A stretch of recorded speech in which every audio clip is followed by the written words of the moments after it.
জুলাই চেতনা, জুলাই প্রেরণা, জুলাই স্বপ্ন সূচনা। জুলাই বাঁচলে দেশ বাঁচবে, জুলাই হারাতে দেব না। জুলাই চেতনা, জুলাই প্রেরণা, জুলাই স্বপ্ন সূচনা। জুলাই বাঁচলে দেশ আমরা বাঁচবে, জুলাই হারাতে দেব ফ্যাসিস্টকে না। হটাই বাংলাদেশে একটি গণতান্ত্রিক সরকার প্রতিষ্ঠা করতে চেয়েছিলাম।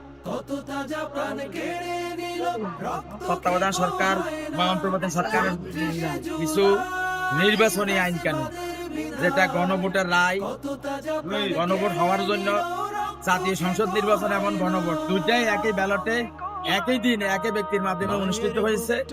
অথচ বর্তমান সরকার গণভোটের রায়কে উপেক্ষা করে তারা শপথ গ্রহণ না করে জাতীয় সংসদ তারা অধিবেশন শুরু করেছে।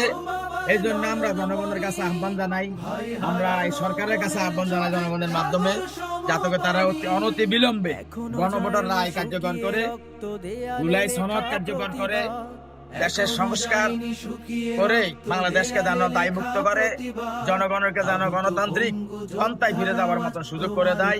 আমি উদাত্ত আহ্বান জানাই জনগণকে, যারা সবাই যেন সম্মতি জ্ঞাপন করে যে যেন গণভোটের রায় যেন সরকার কার্যকর করে।